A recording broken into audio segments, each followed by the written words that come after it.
variedad de flora y fauna. Vive la acción del ecoturismo y sus excursiones. Porque en Guayaquil, una experiencia vale más que 1000 imágenes.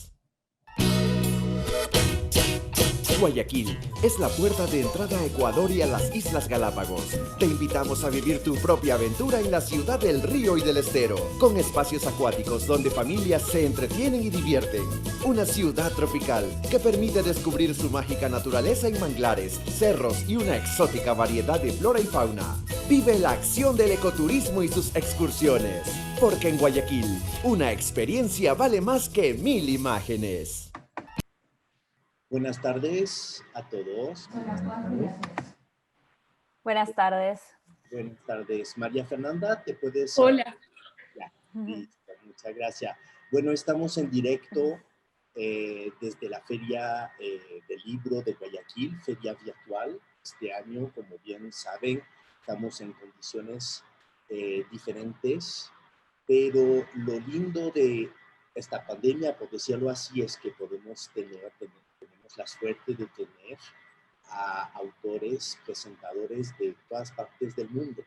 Mónica Ojeda el día de hoy va a presentar su novedad, Las Voladoras, editado por el sello editorial madrileño Páginas de Espuma. Aprovecho la ocasión para hacerle un saludo muy especial a Juan, que estoy seguro que nos está viendo, el editor. Y por supuesto agradecer a María Fernanda Cuero.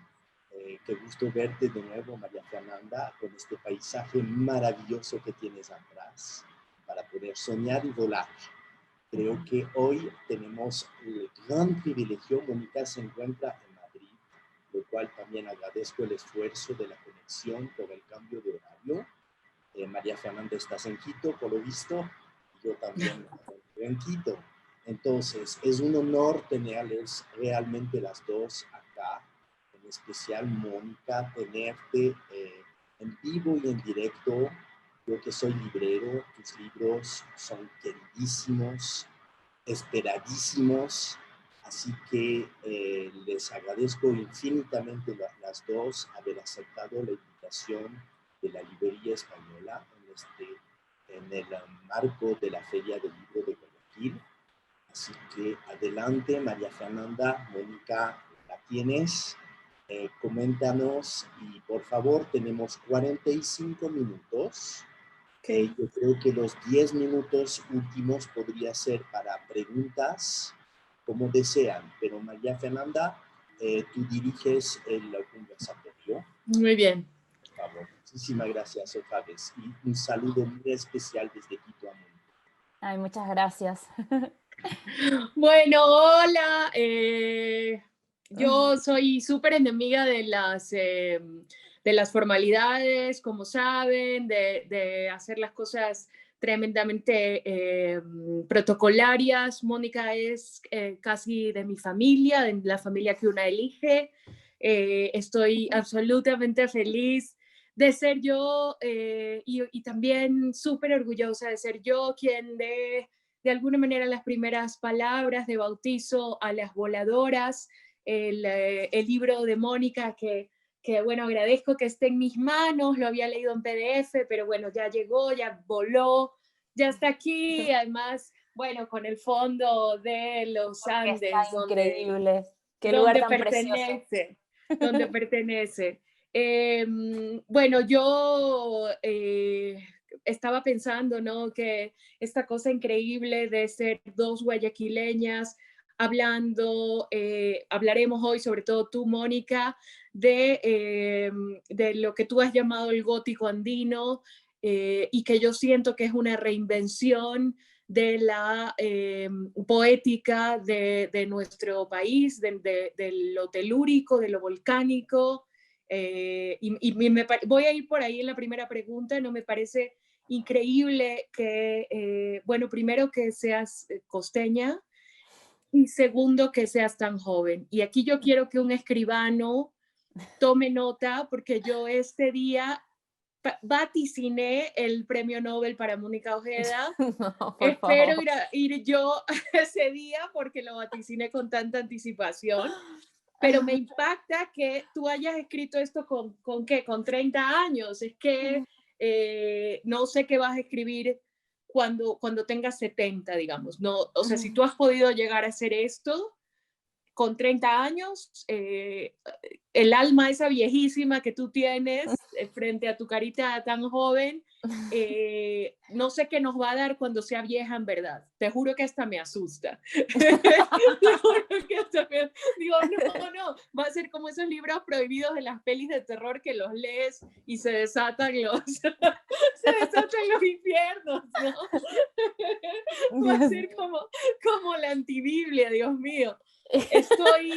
Estoy, amigos que nos están escuchando, familia de Mónica, amigos de Mónica, yo sé que ustedes saben, porque seguro han leído Nefando y han leído Mandíbula y han leído Historia de la Leche, pero la desfiguración Silva, pero siento, después de haber leído todos los libros de Mónica, que esto es su trabajo más preciso, más de joyera, de extraer de una montaña el diamante, la gema que tanto cuesta encontrar, tanto por la belleza del lenguaje como por la exquisitez con la que descubres quiénes somos nosotras como mujeres y personas, quiénes somos como ecuatorianas, quiénes somos como andinas, quiénes somos como hijas de la Pachamama. Quiero agradecer a Juan Casamayor por haberme elegido a mí para esta conversación con Mónica. Para mí, que sea un libro de páginas de espuma, que Juan esté por medio, no hace más que hermanarnos a nosotras dos.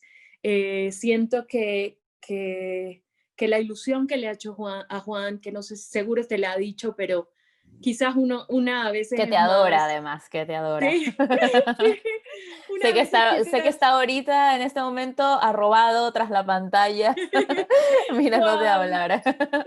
Sé que él está más allá de embelesado, él está encandelillado con tu narrativa. Y un lector así como Juan, que ha leído tantas cosas, que esté tan enamorado de lo tuyo, solo lleva una respuesta, y es que esto es algo que no se encuentra todos los días, Mónica. En serio te lo digo, tú sabes que yo podría hablar desde el amor, pero yo estoy hablando en este momento como lectora y como amante de la literatura también ecuatoriana y conocedora de nuestras letras, sobre todo de nuestros poemas. Y yo sentía esta búsqueda de todos los poetas ecuatorianos por encontrar el runeo del volcán y de la montaña y ese sonido casi blanco de la neblina y del páramo. Y Mónica Ojeda, tú lo has escrito, no sé cómo has hecho, en serio estoy absolutamente pasmada. Yo ya adelanté en las redes que iba a hacer puras loas a Mónica, así que discúlpenme que no esté haciendo preguntas, pero voy a la pregunta, por respeto al público, que si no seguiría, ya voy a escribir una reseña para sacarme esto de adentro. Pero te quiero preguntar eso, ¿no? ¿Cómo es este viaje que, como tú bien dices, empieza en el manglar, empieza en el trópico, empieza en el calor y termina, además pasando la nariz del diablo, que es una cosa que a mí me tiene muy obsesionada últimamente, a este último cuento, empecemos por el final, que a mí me ha parecido casi un Nuevo Testamento, me ha parecido una cosa casi bíblica, casi de estos textos mágicos sobre la resurrección de la carne y sobre el amor como ente de resurrección. Pero ¿cómo ha sido este viaje de una chica costeña a no sé, a este templo, a este volcán de palabras que has hecho? Bueno, antes de responderte, quería agradecerte infinitamente. No sabes la alegría que me da ver tu carita ahora mismo. Estás tan preciosa como siempre. Tu sonrisa es contagiosa. La verdad es que me alegra muchísimo verte. Hace muchísimo tiempo además que no te veía, aunque sea de esta manera, ¿no? O sea, ya sé Sí, que sí. pues, ojalá pronto nos podamos abrazar aquí en Madrid y podamos tomarnos un café y contarnos todo, pero eso, que estoy muy contenta de verte. Para mí es un lujo que tú, que eres mi amiga, converse conmigo del libro. Te decía justo antes de que empezáramos todo esto, toda la conversación, que siempre me pongo un poco nerviosa en las presentaciones del libro y me pone sobre todo nerviosa conversar con alguien que a veces recién conozco. Y en esta ocasión Juan tuvo la maravillosa idea, la idea maravillosa que solamente puede tener Juan, ¿no? De decir, bueno, ¿y si es María Fernanda? Y yo digo, bueno, por favor que sí, ¿no? Como es, me siento ahora que voy a tener una conversación con una amiga y eso me hace sentir muy cómoda y muy contenta. Y también quiero agradecerle a Juan por haber apostado por mi libro. Este es un libro que bueno, no es exactamente el que mandé al Ribera del Duero, porque el que mandé al Ribera del Duero lo escribí muy abruptamente en un mes y luego lo mandé al Ribera del Duero y faltaba muchísimo por pulir, muchísimo por trabajar, pero es ese mismo libro, solamente que transformado. Después Juan me dio tiempo, obviamente después de que ya sabíamos que había ganado el merecidísimo Marcelo Luján con un libro tremendo, además que a mí me encantó mucho leer el libro de Marcelo, fue para mí una delicia. Y claro, Juan después se contactó conmigo y me dijo, Mónica, es que me ha gustado mucho tu libro, no has ganado, pero veo aquí un potencial muy, muy grande, este libro de aquí me gusta mucho, yo lo quiero publicar. Y a mí eso me halagó tremendamente y entonces le quiero dar a Juan las gracias, pues ya se las he dado también en persona y por teléfono, pero quiero reincidir en el hecho de lo importante que es tener editores que crean en tu trabajo, que te den el tiempo de maduración para una obra, que es lo que me dio Juan, porque yo le dije ya, ok, vale, pero ahora yo quiero trabajarlo, porque lo mandé apresuradamente para llegar al Ribera del Duero, pero todavía le quiero dar más vueltas. Y Juan me dijo todo el tiempo que quieras, ¿no? Y eso para mí es una cosa, o sea, que yo he tenido una suerte tremenda con mis editores, con los Candayos, con Juan, Sí. siempre unos editores maravillosos que nunca me han puesto ningún tipo bueno, aquí entrégame esto, aquí tal, limítate en tal, no. Pues, entonces, solo quiero agradecerle, solo tengo agradecimientos para Juan por ese salto de fe con respecto a este libro que me hace tan feliz, ¿no? Me pone muy contenta. Claro, cuando alguien tiene ese amor por algo que tú escribes, como también no corresponder con amor de vuelta, ¿no? Es una cosa ya de Total. correspondencia. Y gracias a todos los que están ahora mismo conectados también. Muchísimas gracias por tomarse el tiempo de estar ahora. Con Maffer habíamos acordado también en algún momento hablar de esto. Yo creo que antes de responder voy a hacerlo antes de que se nos vaya de la cabeza. Tienes Tienes tu razón. pañuelo, yo tengo el pañuelo. Maffer justamente fue la que me lo dijo. Me dijo, Mónica, hablamos del aborto por violación. Y yo le dije, sí, por supuesto, ¿no? O sea, que te agradezco también, Maffer, por haberme recordado esto, porque yo con mis nerviosismos y tal me había olvidado por completo y me he traído ya mi pañuelo verde gracias a que Maffer lo tenía muy presente. Así que muchas gracias De y sí, nada. queríamos decir eso, que estamos muy conscientes de la lucha que se está gestando en Ecuador con todas las activistas que están trabajando en ello y que nosotras pues utilizamos esta pequeña plataforma en este momento para decir que las vidas de las mujeres importan y que necesitamos reducir la violencia que hay sobre los cuerpos de las mujeres, ¿no? Así es. Y además lo tocas en este libro, me parece mucho Sí. más directamente que nunca, Ujú. el tema del abuso, bueno, tan hermosamente como escribes tú, con esa torrente de poesía, pero ahí están, ¿no? Ahí están las desaparecidas, sus huesos, sus cabezas, ¿no? Su sangre y sus cabezas rebotando por ahí, una imagen que nunca olvidaré. Así que también Las Voladoras es un libro que recuerda a todas esas niñas y mujeres que en este país parece que no importaran. Ujú. Sí, de hecho, claro, cuando yo estaba escribiendo, bueno, escribí, ya te dije, para el Premio Rivera del Duero en el mes de diciembre, lo escribí muy rápido, un boceto del libro, no es para nada el libro que está ahora publicado, era un boceto, era el tiempo que me daba antes de mandarlo al Rivera. Y luego después, cuando Juan me dijo que quería publicarlo y me dio tiempo para trabajarlo de verdad con seriedad, lo escribí durante la pandemia, o sea, durante el confinamiento aquí en Madrid. El confinamiento, los meses en que estuve confinada, además yo vivo en una guardilla, ahorita estoy en la casa de unos amigos, pero en realidad yo vivo en una guardilla, o sea, yo era un hámster, de verdad, ¿no? El hámster en la ruedita dando las vueltas. Psicológicamente era una cosa tremenda y la escritura la verdad que sí que me ayudó un poco a mantener un cierto orden, una disciplina que en encierro en lugares tan pequeños como en el que yo vivo era muy necesario para no perder la cabeza. Ujú, Y, y entonces, claro, yo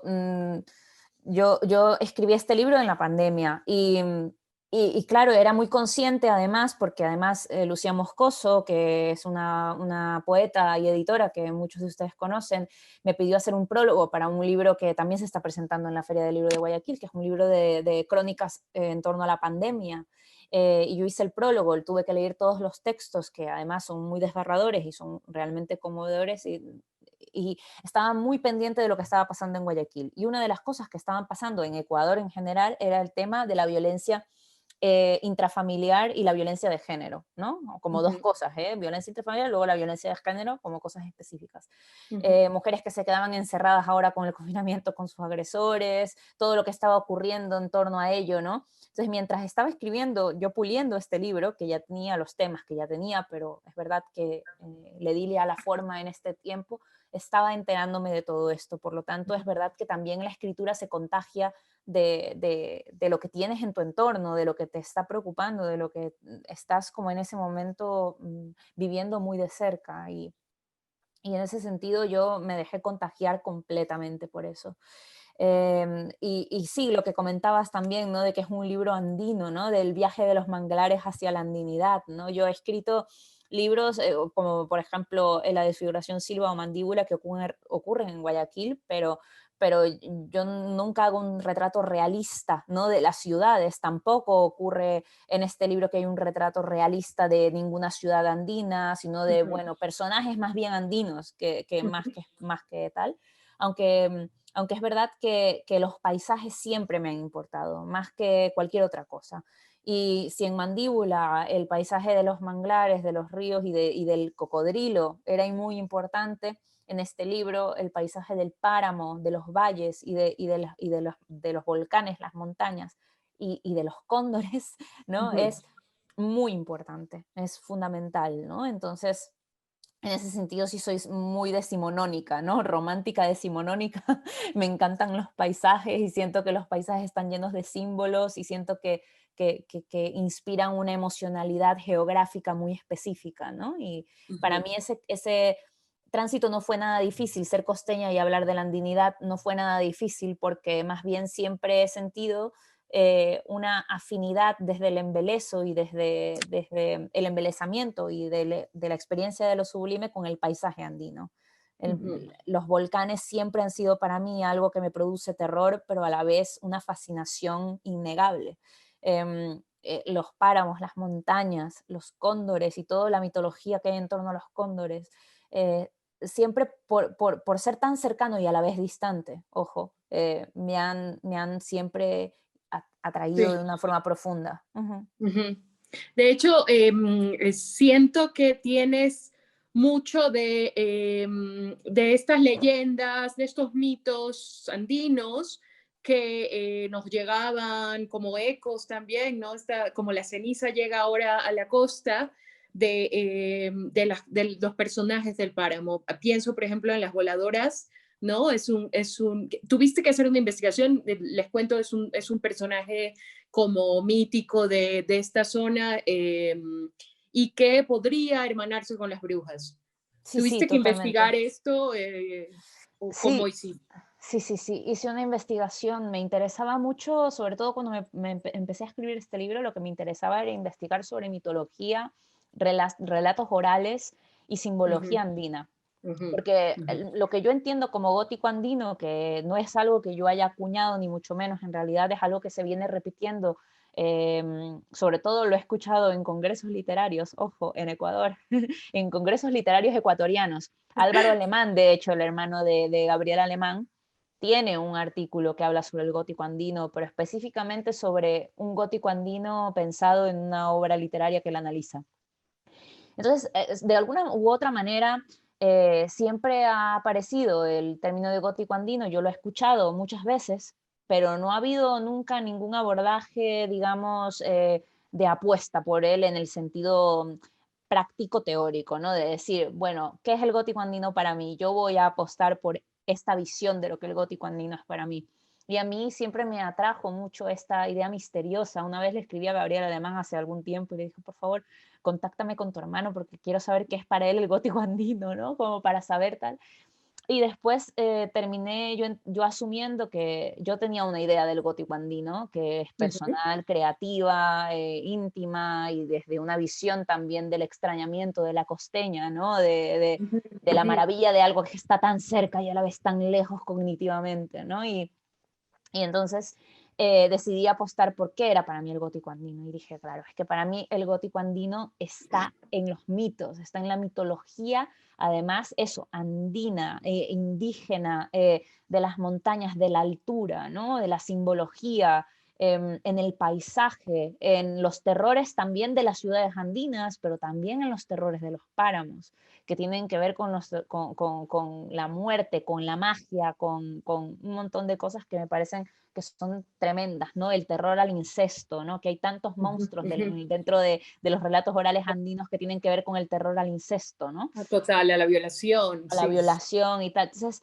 todo eso a mí me pareció algo interesante, algo que yo quería explorar desde una perspectiva ya personal, íntima. Entonces, claro, luego escribí el libro desde allí, pensando justamente en eso. Y los mitos, y por ejemplo en Las Voladoras, precisamente el cuento que abre el libro, que es un cuento chiquito, que es casi atmosférico más que nada, pero te mete ya directamente en la atmósfera del libro. La atmósfera del libro, increíble. Sí, va sobre Las Voladoras, es un relato oral de Mira, que es un pueblo de la sierra ecuatoriana, y va sobre son unas especies de brujas, se las llama Las Voladoras, no se las llama brujas, se las llama Las Voladoras. Y lo que me parece realmente misterioso, enigmático, tétrico incluso, es que las voladoras puede ser cualquier mujer. Es decir, cualquier mujer durante las noches no se da cuenta y se levanta como en trance, se unte las axilas con miel, se sube a su tejado, abre los brazos y sale volando. Y puede ser tu madre, tu hermana, tu sobrina, cualquiera, y no tienes ni idea. O sea, eso es lo que es tétrico, y tampoco lo tiene idea tu propia madre no sabe que por las noches es una voladora. Entonces, es algo que me pareció una cosa, pero tremenda, ¿no? Y claro, esa investigación que hice, justamente lo que tú comentas, hice una investigación muy profunda en torno a mitos, que no siempre los quise poner muy evidentes, en Las Voladoras es muy evidente, pero por ejemplo, uno de mis monstruos favoritos, digamos serranos favoritos, es los gagones, y los gagones no aparecen en el libro con sus nombres específicos, ni aparecen como perros, ni mucho menos, pero he hecho cuentos que tienen que ver con el incesto, entonces ahí están, en ese sentido, no en un sentido tan obvio, ¿no? Pero los gagones son estos perritos que son iguales y que se le aparecen a los incestuosos y que no los matan, solo les quitan las rótulas para que no puedan volver a caminar nunca más, ¿no? O sea, los invalidan de por vida, no los matan, los invalidan socialmente, que es muy importante, ¿no? Bueno, pero si tienes ahí en Caninos algo de eso, Sí, en Caninos está... De la animalidad, claro. ¿No? Y el incesto. Sí, exacto. El incesto está en algunos cuentos que están dentro de Las Voladoras. Caninos, que se publicó en Ecuador de forma independiente, es un cuento que introduje aquí, en Las Voladoras, lo introduje aquí, para que no estuviera tan solito ya, no estuviera tan abandonado allí. Recomendadísimo, yo ese cuento lo idolatro, lo he trabajado en talleres, lo creo que recoge muy bien tus obsesiones y también esa capacidad que tienes. Aquí ya te voy a hacer pregunta como académica, pero una rápido. Mónica, ¿cómo haces para que esta prosa poética, porque en varios de los cuentos se repite esta prosa poética obsesiva, metafórica, usas casi absolutamente todas las figuras retóricas de la poesía, o sea, tienes hasta el retruécano, tienes hasta el sonido, ¿no? La cosa el recuerdo de todos los ecuatorianos del trueno horrendo que en Fragor revienta y solo retumbando se dilata, y tú recoges eso que es tan clásico nuestro, ¿no? Haciendo una nueva poética de la montaña y el volcán. ¿Cómo la controlas? Porque a veces se siente que es como un caballo desbocado, ¿no? ¿Cómo es ese trabajo? ¿Te sale naturalmente y luego vuelves a entrar los caballos al establo? ¿Cómo haces? Es casi volcánico. Sí, justamente, me gusta que conversemos de esto porque esto es algo de lo que me gusta hablar normalmente cuando hablo con amigos de literatura. Me interesan más que los temas, me interesa la experiencia poética de la escritura. Y entendiendo la experiencia poética no como algo que tiene que estar ceñida al poema. El poema es un formato de la experiencia poética, pero la experiencia poética puede habitar en cualquier tipo de formato, incluso no solamente en la escritura, también en la pintura, en la música, etc. Tiene que ver con una sensación y con una emoción.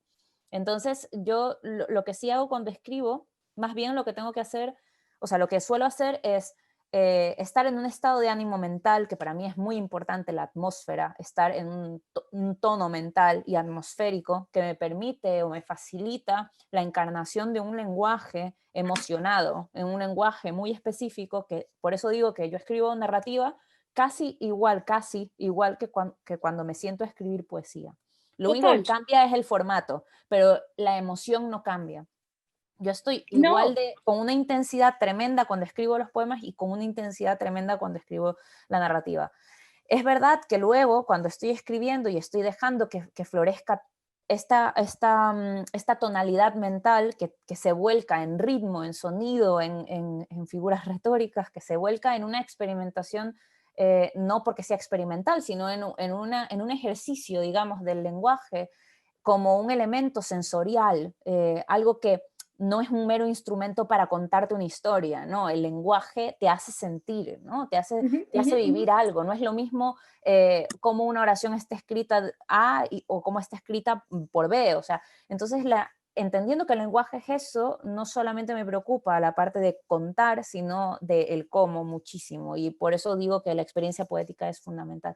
Entonces lo que hago es justamente lo que dices, la palabra desbocado me parece que es justa la palabra que yo pienso constantemente. Me interesa que el lenguaje conserve, la palabra conserve ese espíritu de desbocamiento, ese espíritu indomesticable de la palabra y del lenguaje. Exacto. O sea, como mi interés no es matar lo indomesticable del caballo, mi interés es mantener al caballo salvaje y yo montarlo, pero no ponerle las riendas, sino yo tratar de no caerme del caballo. O sea, como el trabajo narrativo lo que hago es más bien metáfora, si lo pongo en una metáfora es subirte a un caballo que es salvaje, que no está domesticado, y que mientras él corre tú tratar de mantenerte allí. Entonces mi trabajo no es al caballo hacerlo domesticado, sino yo ser lo suficientemente inteligente como para no caerme del caballo mientras él está haciendo sus cabriolas. Así es.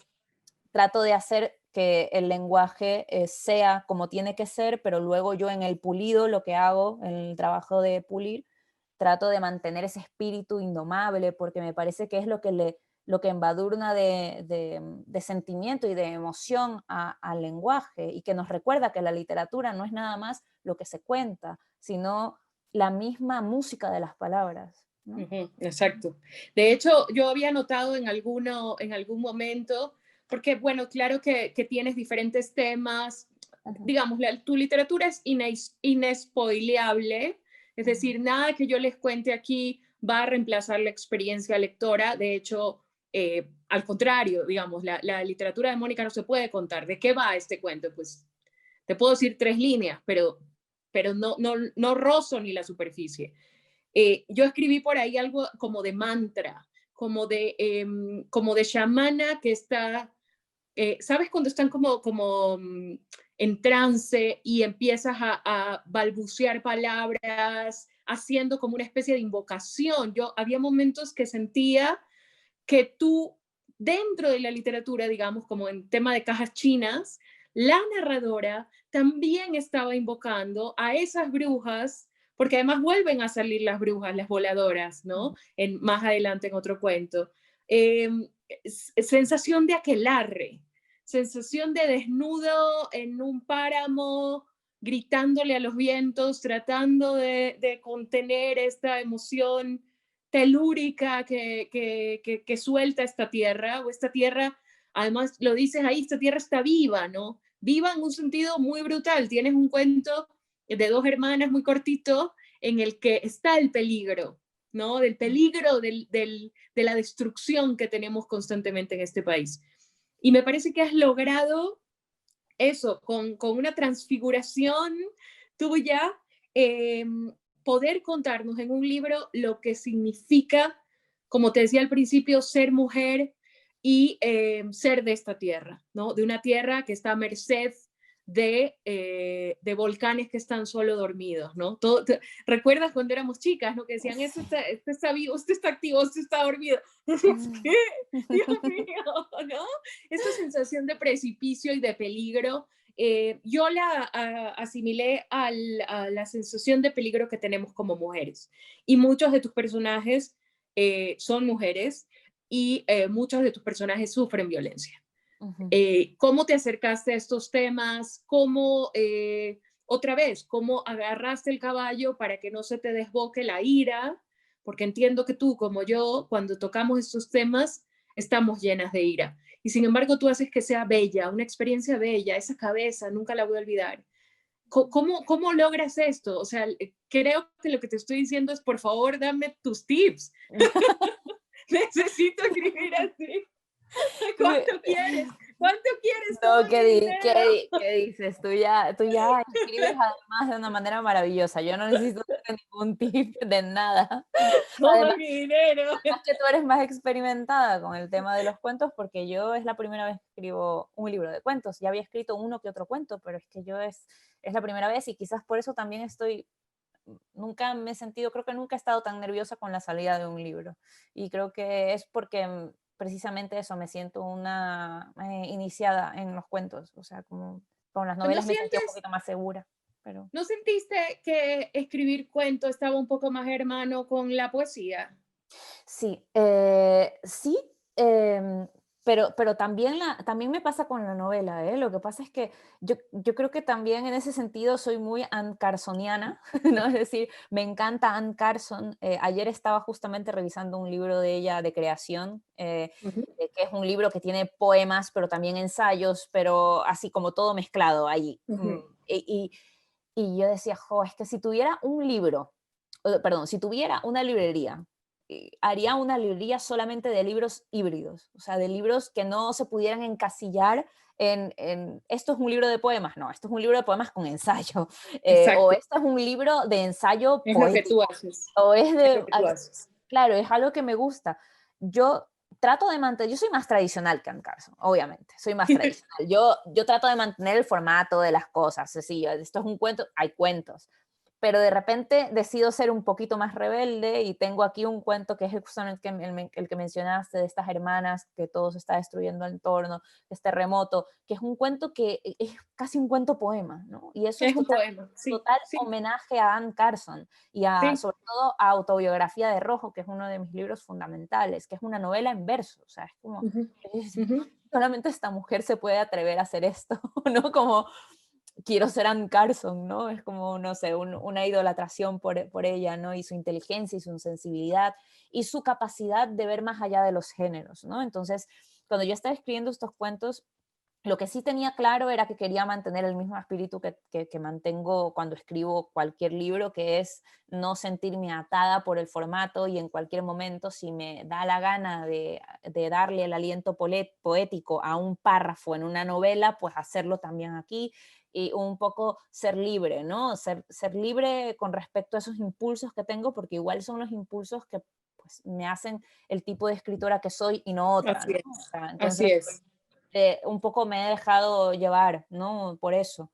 Y lo que decías también, sí, los temas son muy duros, y la mayoría de los cuentos son protagonizados por mujeres que sufren determinadas violencias. Hay temas de aborto, hay temas de femicidios, hay temas de abuso intrafamiliar, hay temas, claro, en el cuento que se llama Soroche, ¿no? Este es un cuento de 4 mujeres que son madres de familia, tal, religiosas, y que deciden subir una montaña juntas, también en alguna parte de la sierra, y, y una de ellas está destruida porque su ex marido ha filtrado un vídeo de ella mientras ella estaba follando con él. Estaba, pues eso, tirando. Y entonces esta mujer está destruida por su imagen. Y ese momento en el que tuve que escribir como ella, con su propia voz, describía el vídeo, ¿no? Y describía cómo ella veía su propio cuerpo con tanto asco, con tanta repugnancia. Eso tuve que pensar precisamente en lo que nos meten a nosotras las mujeres en la cabeza con respecto a nuestros cuerpos, a odiar nuestros cuerpos. O sea, yo, O sea, como... perdóname que te diga nada más un apunte, que yo había dejado intencionalmente este cuento aparte, porque además, pese a que, digamos, pese a que calza perfectamente con el libro y es parte, obviamente, parte perfecta, es un libro en el que has elegido una manera de narrar distinta, en el que has elegido la primera persona, la primera voz, como un coro, ¿no? de voces que arman una historia. A mí me impresionó, o sea, por eso te dije al principio lo del Nobel y lo de tu juventud, porque Mónica, esto es una cosa que tú eres demasiado joven para haber sentido, pero yo lo leí, es increíble la cantidad de violencias diferentes que puedes tocar, Mónica. Eso de verdad creo que es una de las cosas que más me ha impresionado de tu libro, porque puedes contar un incesto terrible, además una violación, unas niñas que son hermanas de su madre, pero también puedes contar lo que se siente cuando te odias a ti misma, cuando eres una mujer mayor y sientes que ya no solamente que no existes, sino que deberías desaparecer, que tu imagen es tan abyecta. Y es increíble cómo vas dando puñetazo tras puñetazo a que se hace esa mujer a sí misma, o sea, se autoinflige. Es como narrar un suicidio, un proceso de automutilación. Eh, Mira que yo soy fanática del gore y de la serie B y bueno, por ahí tienes un cuento que se llama Slasher, ¿no? Ese ruido me encantó, pero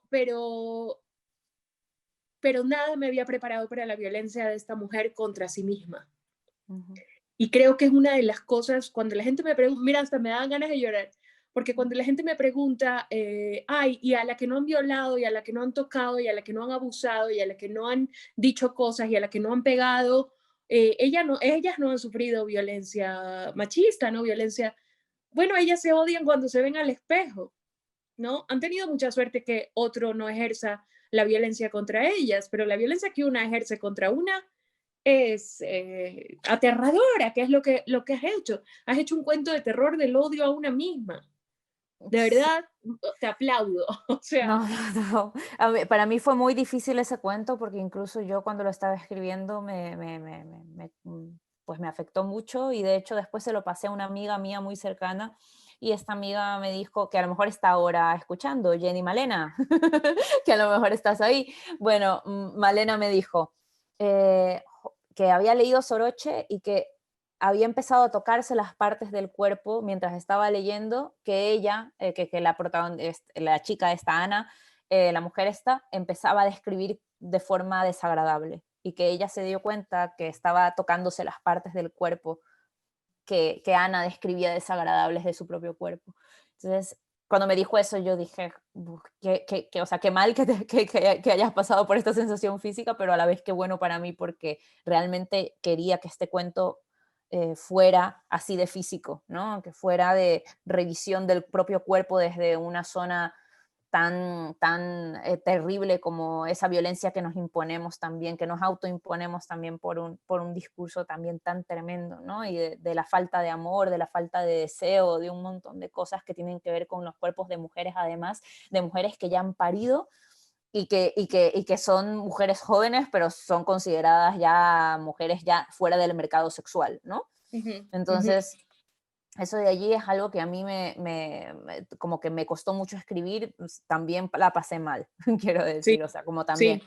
sí. Y sin embargo, de todo lo que estoy contando, todos estos cuentos en donde hay abortos, hay incestos, hay tal, bueno, pues también tengo que decir que mi cuento favorito del libro es el último, el que tú comentabas. Oh, Es el último porque es un cuento de una ternura y de un... y quise terminar el libro así, además, lo quise terminar con un amor tan grande, ¿no? Es porque es un cuento de un chamán que se le muere la hija y se le muere la esposa, pero sobre todo no soporta la muerte de la hija y decide revivir el cuerpo de la hija en el cuerpo de la madre, en el cadáver de la madre. Y hace todo un ritual y es una especie de western andino zombie, ¿no? Como una cosa... total, Y, perfectamente. Justo había notado lo de western, porque es como esto, ¿no? Y y que también el viaje del héroe. sí, exacto. Y es como este hombre descorazonado porque no puede soportar la idea de un mundo sin su hija, ¿no? Y ve como el cuerpo de la mujer, el cadáver de la mujer empieza a metamorfosear en el cuerpo de la hija y después se la lleva a este viaje que le había prometido a la hija que nunca había podido cumplir, de escalar el volcán, de subir todo el volcán con ella. Pero va con un zombie, con una criatura rara que no termina de ser del todo la hija, no. Y claro, ese cuento, además recuerdo haberlo escrito y haber tenido momentos en donde empatizaba tanto con la voz del personaje que sentía ya que yo me iba a poner a llorar en plan esta persona lo ha perdido todo, o sea, lo ha perdido, no tiene nada y por eso está así desesperado. O sea, ¿qué tan desesperado puedes estar para tratar de revivir el cuerpo de tu hija en el cuerpo de tu mujer muerta? O sea, hay un nivel de desesperación, de duelo. Es un cuento sobre el duelo, ¿no? Total. Y Y las sobre... locuras que hacemos por el amor a quienes hemos perdido, ¿no? Un Ujú. poco, ¿sabes? Se me hermanó un poco con Cementerio de Animales y también Mm, con La Pata de Mono, ¿te acuerdas? ujú. Que hay una parte en que tú dices, a veces es Tremendos mejor que no cuentos. regrese, Ujú, ¿no? A veces es sí. mejor dejar que regrese, algo así. Ujú, Y me recordó mucho a La Pata de Mono, ¿no? De ese zombie, de verdad, de ese ser que sacas del mundo, ya del inframundo, ¿no? Que además el título de este cuento es bellísimo, ¿no? ujú. El mundo de arriba y el de abajo, si no me Sí, equivoco. el mundo de arriba y el mundo de Arriba y el abajo. mundo de abajo. Sí. Sacas a esta persona del inframundo, pero ya no es una persona, Ujú, ¿no? Entonces, como símbolo, además de la pérdida de los hijos, es que, Mónica, insisto, porque realmente me has dejado tan impresionado tu conocimiento del corazón humano, siendo tan joven, ¿no? O sea, tú no has perdido a un hijo, tú no has vivido la decadencia del cuerpo que yo estoy empezando a vivir y sobre todo la mirada de las otras, ¿no? De estas amigas pijas, aniñadas, ¿no? Que viven también de las apariencias y entonces la cosa más atroz que tú puedes hacer es dejarte ir, ¿no? mm, Como dejarte, hay que luchar con todas tus fuerzas contra la naturaleza y contra el envejecimiento y contra lo que pide tu cuerpo, ¿no? Es la antítesis del disfrute y la antítesis del placer. Y aparte un slot shaming que es, como tú y yo sabemos perfectamente, es el deporte, el deporte guayaquileño por excelencia, ¿no? sí, tremendo. Va a ser, ese cuento va a ser como una pequeña bomba, ¿eh? De verdad que me dejó muy impresionada tu capacidad. Bueno, perdón que me estoy robando yo a nuestra autora. No, ¿qué eh, dices? Esta es una Seguro, conversación. es que realmente se va súper rápido. A ver, déjame ver. Yo tengo que leer las preguntas. Ah, sí, es Ah, verdad, hay nena, que leer. Las vamos leyendo, ¿no? Sí, dice, sí, léelas. dice que, dice Pedro que sí hay una influencia de Faulkner aquí. Influencia de forma. Pues mira, puede ser, pero no es voluntaria. Quiero decir, a mí siempre me pasa esto que ha habido varias veces en que me preguntan por Faulkner y yo tengo que decir que es un autor que por supuesto me encanta y me fascina, pero no es de los que más he leído, ni siquiera lo he releído. Cada novela que he leído ha sido única, la única vez en que la he leído, ¿no? Pero sí es cierto que también creo en la capacidad de conectarte con autores a través de otros autores que se conectan con él. Entonces, Ujú. es muy posible que yo haya leído, y de hecho sí, he leído un montón de autores marcados por Faulkner, de tal manera que termino insertándome en una cierta tradición eh, de la que también bebo, ¿no? No para nada. Yo no considero tampoco, eso tengo que decir, que la originalidad no la considero un valor. También soy muy de eso, no la considero un valor. Toda la historia de la literatura no está plagada de originalidad, sino de otras cosas. Y la Ujú. originalidad son destellos y momentos muy específicos, pero no necesariamente tampoco los mejores destellos. A veces la originalidad no tiene por qué ser el mejor destello. Entonces, Ujú, ujú. sí, yo abro la posibilidad de que esté marcada por temas y por formas de ver el mundo de Faulkner sin que yo lo haya hecho voluntariamente. O sea, eso sí Ok. tengo que decir. Ujú. Aquí también preguntan si recoges, digamos, el movimiento como el de Mariana Enríquez de revisar el folclore latinoamericano desde una perspectiva modernizada, quizás por lo que hablamos de las voladoras. Ujú. Y acuérdate, ¿no? Mariana tiene esto de San la Muerte y todos los mitos, leyendas, etcétera. Te preguntan si esa es, si es tu intención o estás en ese lugar. Pues quizás en este libro específicamente sí, no quiero casarme con ningún tipo de abordaje literario porque siento que también, a ver, hay leitmotivs en toda mi obra, por supuesto, porque sigo siendo yo y hay unas marcas de identidad y unas marcas de intereses particulares que me hacen ser yo, pero sí que es verdad que siento que cada libro tiene un objetivo muy específico y que Nefando no tiene nada que ver, o sea, tiene cosas que ver, pero no es igual a Mandíbula y Mandíbula no es igual a Las Voladoras. Entonces, yo en Las Voladoras sí que me propuse, y también creo que en Mandíbula, en Nefando no, en Mandíbula y en Las Voladoras sí que me he propuesto ahondar en el tema del mito, que es algo que me interesa muchísimo, y en las narraciones y en los símbolos también. Es algo que me importa muchísimo y que me interesa en tanto que detrás de los símbolos hay una aglomeración de sentidos posibles que me parecen literariamente fascinantes, ¿no? Y los mitos dicen mucho de nuestros terrores, de nuestros miedos, el miedo me interesa, además, lo dije justamente ayer en la mesa que tuve aquí en la Feria del Libro de Guayaquil, dije, el miedo a mí me interesa como una emoción fundamental que rige nuestras vidas, nuestras políticas están basadas en el miedo, nuestras sociedades están basadas en controlar el miedo o en ejercerlo. Nuestras propias personalidades están determinadas por aquellas cosas que tememos y que no. Y las cosas que tememos tienen que ver con nuestro contexto, con nuestras historias personales, Entonces, a mí me fascina que las religiones, los mitos, las leyendas, las narraciones orales sean capaces de, en historias aparentemente muy sencillas, aglomerar algo que es tan tremendo como la vulnerabilidad más grande de cada uno de nosotros guardada en una pequeña historia. Y eso es algo que Ujú, ujú. me parece tan poderoso, tan tremendo. Y en ese sentido, eso era lo que me interesaba de la mitología y de lo simbólico y de lo narrativo, de la narración oral también, que es algo que me importa mucho. Las Voladoras es Ujú, una narración oral, entonces ujú. también está presente la narración oral dentro del libro, ¿no?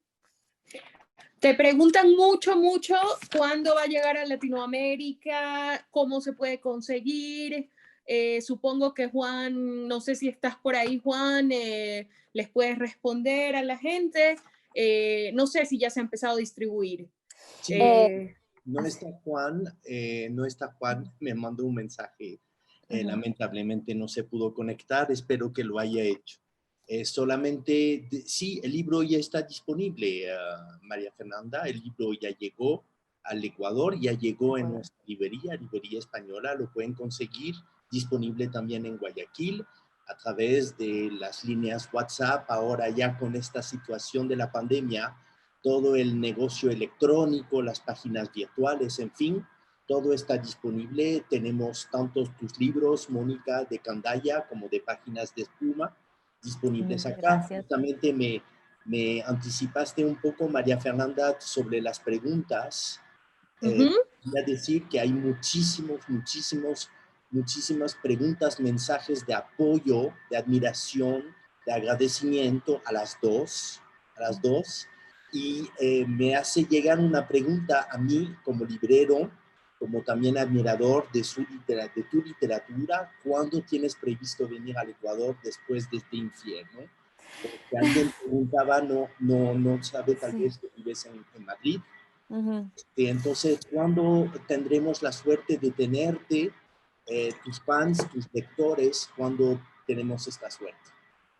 Pues yo quisiera ver, antes de que todo esto pasara, yo viajaba una vez al año a Ecuador y siempre trataba de hacerlo porque necesito ver a mi familia, a mis amigos, es algo que para mí es fundamental. Pero es verdad también que en los últimos años he tenido problemas migratorios aquí en España, las cosas no salen, yo tengo mi tarjeta aprobada por extranjería y sin embargo en España no está colapsada la oficina de extranjería y no me dejan sacar mi tarjeta, o sea, yo tengo aprobada mi estadía y sin embargo no tengo tarjeta en este momento porque es imposible. Me levanto todos los días a las 9 de la mañana a tratar de sacar cita previa y es imposible, o sea, es imposible. Entonces, claro, claro que quiero ir, puedo hacerlo con una autorización de regreso cuando la pandemia acabe. Cuando la pandemia acabe, puedo sacar una autorización de regreso. Pero aprovecho aquí también para sacar el tema migratorio aquí en España, que es muy terrible y que las personas queremos regularizarnos, pagar nuestros impuestos y estar tranquilas, pero el sistema no nos deja. Solo quería aprovechar este momento para decir esto. Pero justamente cuando todo esto acabe, quisiera justamente hablar con Juan a ver si extendemos una invitación de parte de la librería española pues, a tu país. Y por supuesto, María Fernanda estarías también involucrada en esta invitación, por supuesto. Queremos hacer Muchas gracias. Candaya y Páginas de Espuma, por supuesto. Entonces, nos queda solamente 2 minutitos. Ok. Yo tengo el papel feo de la conversación de hoy, pero antes de que se acabe, extenderte nuestro agradecimiento, nuestra admiración. Por supuesto, desde Quito, desde el Ecuador entero, te admiramos y te leemos muchísimo, Mónica. Así que lo más pronto posible tenemos que hacer algo en conjunto. María Fernanda, Sí, agradecerte en el fondo de mi corazón. Tú sabes que te admiramos muchísimo también. Así que como autora, que ya que tenemos en Quito, tenemos que hacer algo también para tus lectores. También estamos en el contexto. La última palabra la das tú. Un abrazo. Bien. Que quieras. Pues nada más decirles yo, como de mi despedida, que por favor lean este libro. En serio que está muy mal decir en una presentación que el libro es feo y entonces mucha gente es así como hiperbólica, pero yo no he tenido, de hecho me he restringido en gritarle a Mónica, genia, por favor, quiero hacerte un altar. Este libro es una maravilla, este libro va a ser un antes y un después en nuestra literatura, Mónica, de verdad. No lo voy a olvidar, es lo que me pasa con tu literatura, que Nefando se quedó dentro de mí, Mandíbula se quedó dentro de mí, y este libro estoy segura de que se va a quedar dentro de mí. De hecho, ya no miro a las montañas que están detrás de la misma manera después de haberte leído. Quién sabe si un día me encuentro una voladora por ahí, o yo misma. Te dejamos a ti que te despidas de la gente de tu tierra que te adora, te adoro, de verdad. Estoy súper orgullosa de que seas un poco nuestra. Y de verdad compren este libro, ya está en Ecuador, en cualquier librería que quieran, Las voladoras de Páginas de Espuma. Muchas gracias, Mafer, muchas gracias también a Librería Española, muchísimas gracias por todo. Gracias a todos los que están ahora mismo conectados. Me da mucha pena no haber podido contestar a todas las preguntas, no ha habido tiempo, pero les digo que voy a tratar de hacer en algún momento, no sé cuándo, pero en algún momento en Instagram algunas de estas historias donde hay preguntas en torno al libro. Voy a poner el libro y voy a decir en mis historias, pues háganme preguntas y las iré contestando absolutamente todas. Así que guarden sus preguntas, las que no he podido contestar hoy, y si me siguen por Instagram, estoy como @monaojeda con F al final. Pueden hacérmelas y les prometo que las voy a responder. Es que me da muchísima pena ver las preguntas y ver que no he podido responderlas, así que prometo que lo voy a hacer, ¿vale? Lo prometo. Y muchas gracias de verdad a todos. Y Mafer, ha sido hermoso ver tu carita, de verdad, me Ay, encanta. igualmente. Te quiero mucho, mucho, mucho. No, y a todos Gracias los por quiero. todo, eres una genia. Gracias. Buenas noches. Buenas Chao, amor. noches. Mua. Hasta luego, María.